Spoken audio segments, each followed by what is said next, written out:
Welcome back, everybody. Well, back has a different meaning here because now you are entering the blue stage. We have two stages today.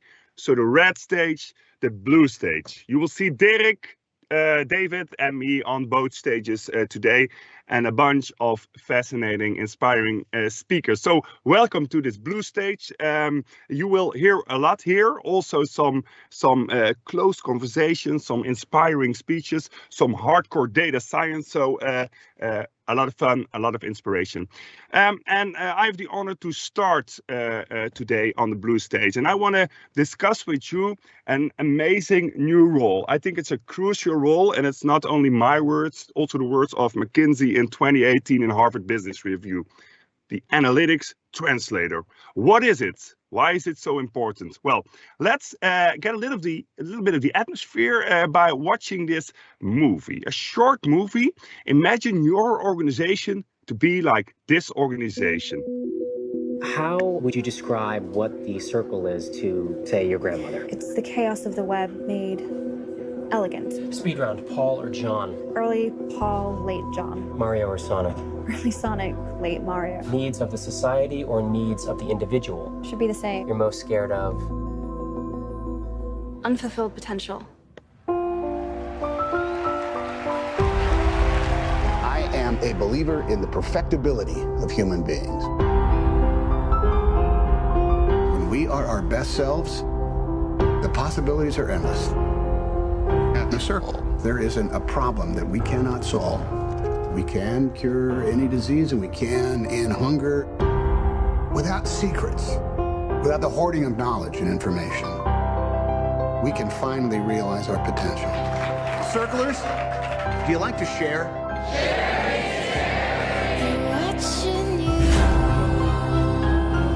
We will see it all. If it happens, we'll know. Imagine the human rights implications. There needs to be accountability. What is this? The circle has the power to change everything. It's only our lies that get us in trouble. Things we hide. We care about everybody you care about. Because knowing is good, but knowing everything is better. Wow. Okay, so of course, watch the movie, for sure, watch the movie, but the book is always better. I have to say that. That's with every movie, with every book. But essentially, this book from Dave Eggers, The Circle, it represents some sort of a Google-like organization called The Circle. And you basically work with the circle for everything. You do your shopping there, your financial business, your social networking. It's all in the circle. So they know everything about you. There are cams, wearable cams, all over the world. You can watch every place in the world at every moment. Okay. That's a little bit scary, perhaps. But on the other hand, in the book it is described that you implant a chip in all the children. So no child abduction anymore. Great, right? And we have the right to watch every conversation of our government leaders, right? Because we voted for them. Well, what this basically displays is that there are a lot of scary things going on around people analytics or analytics in general, or the digitalization of the society. On the other hand, I see opportunities, many opportunities. So not to neglect this, but to stress the important opportunities we have. What I will do today, I hope to inspire you with some concrete examples of how we can use these advanced technologies in the domain of HR, people analytics specifically. My aim is also to confuse you by raising three very important problems. And then I hope to provide you two clear solutions. One on the role of the analytics translator. Why is that a solution? And on the other hand, well, what is the breeding ground for this analytics translator? The data-driven business as a breeding ground. So please join me and get confused, I would say. So one first example. Let's watch Hello, this movie. everyone. I'm an English artificial intelligence anchor. This is my very first day in Xinhua News Agency. My voice and appearance are modeled on Zhang Zhao, a real anchor with Xinhua. The development of the media industry calls for continuous innovation and deep integration with the international advanced technologies. I will work tirelessly to keep you informed as texts will be typed into my system, uninterrupted. I look forward to bringing you the brand new news experiences. Okay, let's be honest, it perhaps wasn't the best English, but things are advancing rapidly. So this person was not existing. It was a digital person. So imagine you have your digital employees. Imagine you have your digital HR advisor. Why not? If he or she looks like such a person, looks real, and answers all the questions, the standard questions people, employees ask to the HR group and the HR service desk. Why not? We now use the chatbot, but why not use this intelligence to implement that in a deep fake? Well, this is called indeed deep fakes. And this may sound or look fabricated, but have a look at the title of this one. There was a group of Dutch politicians, and they spoke to the advisor of Navalny for about half an hour, I believe, without knowing they were speaking to a deep fake. So the technology is already this advanced. Are you ready for deep fakes? And also, let's combine it with the psychology of people. So look at these 7 pictures, okay? Which of these persons looks most trustworthy to you? Which of these employees would be best able to deal with complaints from employees, from customers? Who would likely to be the best HR manager or client representative? So there has been research on charity, on getting money for charity, right? In the Netherlands, don't know how that's in other countries, but people just ring your doorbell and ask you for money for a particular charity. Research has shown that women of between 30 and 35 years old with a child on their arms, they raise much more money than a 50-year-old gentleman. So if we have that psychology and we know that, for example, the gentleman at the far right is really giving me a trustworthy feeling, why not use that picture then in a deep fake answering employees' request? I don't know. Technically, it's possible. So have a deep fake job coach, HR advisor driven by AI technology. Perhaps replace all these impersonal chatbots. Lots of opportunities. Second example, workplace optimization. Of course, have a look at Amazon.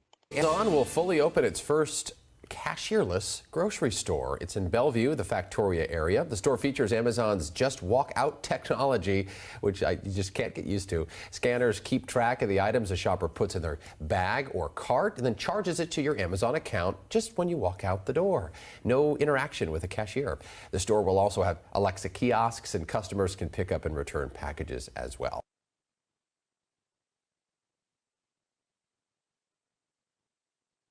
Okay. Oh, yeah. So I cannot hear the sound. Don't know when it stopped. But so no cashiers here, right? So imagine that we use such sensoring technology, because that is what is used here. The sensors, they identify whether you picked a product or put it back, and they may even read your face so that they know, oh, this is you. So we subtract the amount from your account. We can use these sensors in all kind of settings. For example, to create a heat map of the work environment, or in this case, a shop. And you can ask yourself the question, is this designed in an effective manner? Well, perhaps. Many people say, well, no, you don't really use the space at the right top in the shop. Okay, should you? Perhaps the books with the best margin are on the left side on the table, which says, and I don't know in which language, but sale. So it depends. That's, by the way, always the good consultancy answer, right? It depends. Imagine that this is a bookstore at a train station where you need to rush to get your train and you quickly have to grab your book, the best-selling novel, right? And you don't want to, spend too many minutes and waste your time to get the right book and to find the right book. So perhaps this is very effective design of the shop. And you can use it in your office space as well, right? Imagine like here. Okay, some of the rooms have not been used. Can we cut down on cleaning costs? Can we develop perhaps AR technology, augmented reality technology, that basically displays in my glasses which way to go to find an empty office? This is not the future. Technology-wise, this is possible right now. Perhaps an idea for you to optimize your office spaces, reduce cleaning costs, or a real-time room availability check, like we already see in parking lots. How many places are there still free? A third one, employee listening. So judge for yourself. You probably in your organization have some sort of a employee survey. We mix up the terms always, like employee satisfaction or employee commitment or employee engagement. However we call it, do you really like it? Is it the main event of the year for you? Do you get really energized from it? Probably, I think the answer is no. So why then do it like this? Why send out these very long surveys, which take you about 30 to 45 minutes to complete? Hopefully you get some feedback from it about what the management did with it. So this is a picture from Tom Haak. You may have seen him in the previous 2 days. I think it's a fascinating graph because he basically says, okay, traditionally, like you see in the bottom, we have these classic surveys like once a year or once every 2 years. And because of the reasons I just mentioned, you may want to reduce the length of the surveys. Also ask employees more frequently how they feel, what they think. By the way, later today there is a presentation of Patrick Kolen on employee listening, so it may be nice for you to join that one on the red stage, I believe. But there is also the moment that matters. So why ask an employee in July how he's feeling or she is feeling?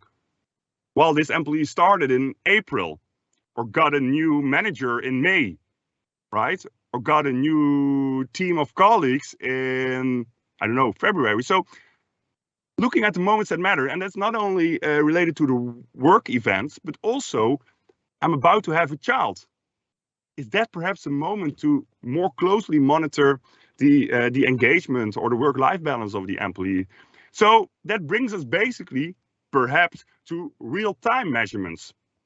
How can we do that? Well, let's think out loud. Probably in the last 2 years, you visited less airports than usual, probably, but you may recognize this one, right? At the entrance or the exit, just how you regard it, of the toilets in an airport. How do you like how clean this toilet was? Something like that. Why not put such a smiley at the exit of your office, right? And then just, how was your day? Just to have a little bit of the temperature check on the sentiment of your employees. Could work. Or this one, I really like this one. This is the Belgian Parliament, and all the debates are broadcasted live on YouTube. So what one person did, he created an algorithm who identified whether the politicians here were online or not. So we're basically looking at their phones. They could also take notes or something, so it's hard to control for that. But he then sent them a message via Twitter to say, hey, pay attention. Amazing, right? So, and imagine how it is in your organization with meetings, how much of the time people are spending on their mobile phones or on other things not related to the meeting. Or perhaps a real-time measurement of your emotions. The technology is already there, so we can assess whether you are smiling or whether you're angry, or in my case, for example, when I teach to young students, did I lose them? Are they completely confused now? Perhaps. So such technologies may give you a real-time insight in the employee happiness or the sentiments among a group, even a large group of people, right? The algorithms can just Identify all the individuals and see whether they are smiling or angry, and perhaps you have just this engagement score at your screen, or you get a buzz or something. Hey, you have to speed up a little bit because you lose people. All right. Or tricky one, perhaps, to assess candidates. I don't know. The future is now, I would say, hinting at the next presentation of Oracle. So then a final example, training and development. You know, a lot of induction, onboarding programs are already facilitated by VR toolings. You know, it may be much cheaper. You may be able to do the induction and the onboarding in a more standardized manner. And that may be very beneficial, perhaps. Reduce costs, could work. Or this one, eye tracking software. And use that to optimize websites, for example. What you see here at the left top, there's again this heat map on a website. And you see that people tend to look at the head of the gentleman displayed here. All right, but see also the letters in the blue square, the smaller ones, people don't pay attention to them. Is that okay with you or not? So basically you can redesign your HR pages, information pages, intranet pages, or external web pages based on this eye tracking, but also in the area of learning and development. If we know that Jonathan always starts looking at the right top of his screen, why not put the questions in the learning module over there for him? And while Sophia is always starting to look at the left bottom, why not directly put the questions over there to boost the learning experience? Why not? The technology is already there. So give it a thought. So I just shared some examples of a little bit more innovative ways to measure things or to analyze things around the people in your organization. So the question we can ask ourselves right now, all right, sounds a little bit like Nike, right? But why not do it? Just do it. All right, there are some problems, and I want to highlight 3 of them. First of all, the lack of analytical KSAs, and as HR professionals, you probably know what KSAs are. Knowledge, skills, and abilities, sometimes referred to as attitudes as well. So, does this give you a little bit of an idea what this means? P is or is less than 0.05. What does that mean? I hear some of you think, oh yeah, I've learned about that in university time. Never used it again. No. So if I ask you, this is what we call the, let's say, the statistical significance. Oh, right, yeah, I remember. But how often did you calculate the statistical significance since you graduated from university? Once? Never? Probably something around that. Let me explain you in plain terms why this term is crucial. And yes, there are some nuances to this, but the main argument here is that when you are reported, as you see in the left chart, let's say a difference between groups, and in the right chart, a relationship, if you did not calculate the statistical significance, there may just as well be a good chance that what you see is based on coincidence.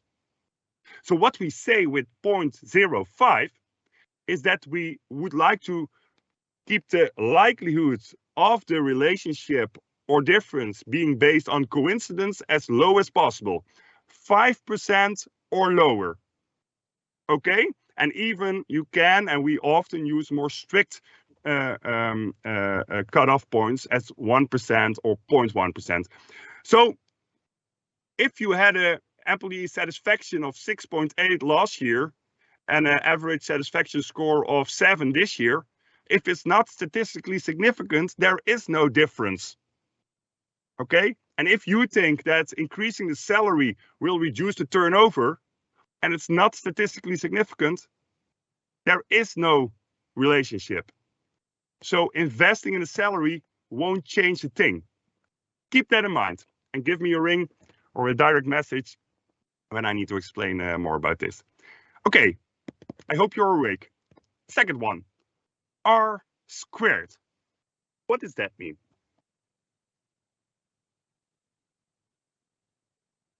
And just like statistical significance, this is just checking a box in a statistical program. In some cases, even Excel to calculate this one. Probably you have never calculated this in the last years. At least if you're like a regular HR professional. Probably the people analytics experts here, the data analysts, they do so all the time. But to explain in a very plain terminology, if you have an output variable, in this case, employee turnover, you want to reduce the employee turnover. I can ask you, okay, what influences the turnover of the employee? Salary. Okay, salary. Might be a good one. So that is X1. And indeed, it explains 11% of the turnover of employees. Nice. What else? The content of the job. Yeah, the content of the job. Okay. And again, we explain 7% of the total turnover in your organization. Nice. But still, we only explain 18% of the employee turnover. So we miss a crucial factor here. So think out loud. What is the most crucial element influencing employee turnover? Yes. Leadership. Okay. Oh, whoa, 43%. So 43% is explained by leadership. So if we ask you the question, where do you put your emphasis on? Where do you want to do additional analytics on? Probably on the last one, right? So the proportion of the variance explained is a simple statistic that basically shows you how much of your outcome variable is explained and which factor is the best predictor for this outcome. Crucial one. Okay, final one. Remember this one? Standard deviation. Standard deviation. Well done. So imagine you have a team of 1,000 people. The average employee satisfaction score is 7. Your colleague manages a team of, again, 1,000 people and also has an average satisfaction score among his or her employees of 7. But your standard deviation, the standard deviation of this satisfaction score is 0.2, and of your colleague, it's 2. Get it? So then let's imagine what that, or think about what that means.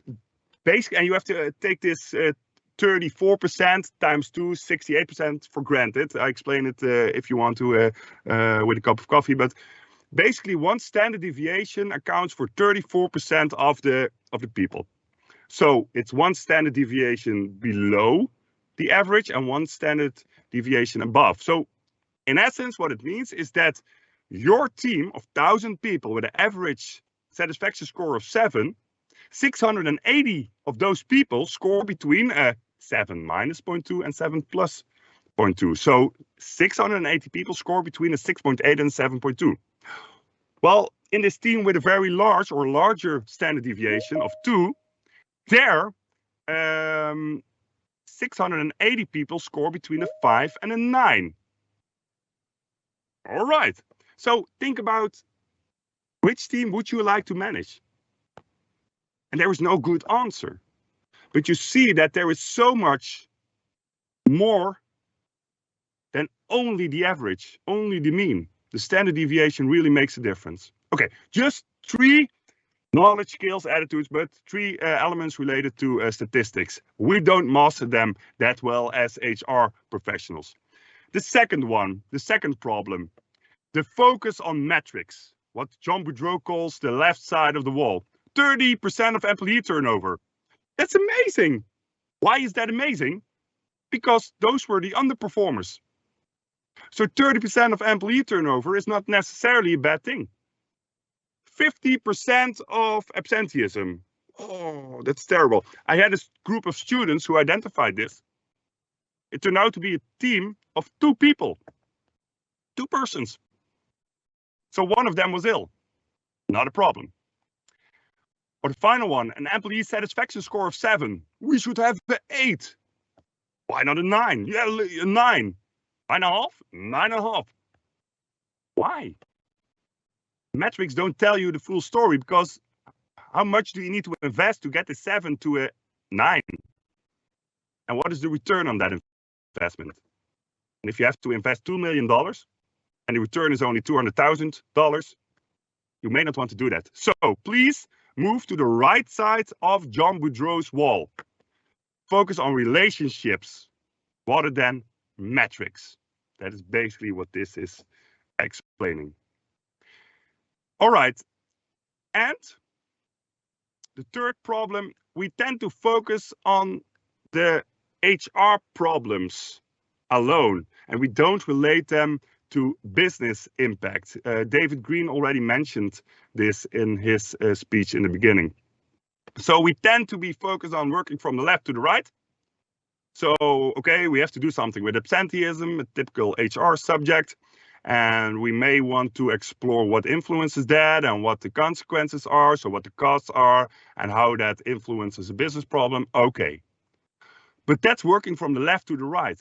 I encourage all of you to work from the right to the left. Always start with the business problem and then find out if there is likely to be an IT solution or a marketing solution or an HR solution, because the CEO doesn't mind if the solution comes from HR or from marketing or another domain or discipline. And then afterwards, you can really unravel that one and see what influences those aspects. All right, so work from the right to the left. Now, those are three problems. So we can, again, ask ourselves the question, we can just start, right? We solved this, okay. But then McKinsey stepped in. And in 2018, it's lagging a bit. In 2018, they wrote a very nice article in Harvard Business Review where they said, there is a problem. The organizations that really wanted to make use of all the data that was available, they run into a problem. They hired data scientists, but those data scientists did not bring the value that they wanted. Why not? Well, think about the typical data scientist. Is that a person who is very eloquent, who is really able to share a story in an effective way, who has excellent consultancy skills, who knows the business? Probably not, and we cannot expect that from a data scientist, right? And the same accounts for the business manager or the HR manager. Is he or she really into the newest data and algorithms and so on? Probably not. So what McKinsey said, we need a role in between, and that is the analytics translator role. The analytics translator connects the data experts with the business experts. The analytics translator is a T-shaped profile. So a very broad base of knowledge about analytics, as I just explained. Knowledge about data privacy, ethics, the business, customers, the products, the service, the strategy, IT architecture. And has a deep understanding, that's the pillar of the T, so to say, of the people domain. All right? But if you then want those analytics translator to develop use cases, you still need a breeding ground on which these use cases can grow. We have seen so many examples of use cases, pilots that have been developed, but after a year, they simply died because Jonathan, who was leading this, he left the organization. It was not embedded in the organization. It was not incorporated in the DNA of the organization. It was not internalized. So probably you need to transform your organization around certain critical success areas. If you want to hear more and discuss about this, just send me a direct message. But creating the breeding ground for your analytics translators so that they can do the job is crucial. And therefore, I always recommend a two-track approach. Track one here, just read it in more depth when downloading the PDF file. One track is focused on creating this transformation map, creating the breeding ground. And the second track is focused on building use cases, getting things done, solving specific problems. I hope I confused you. And I hope you can ask yourself the question now, am I an analytics translator? Or am I about to become an analytics translator? And the final one, is my organization ready for developing or hiring analytics translators? Let's have a cup of coffee to discuss this at a later stage. Okay,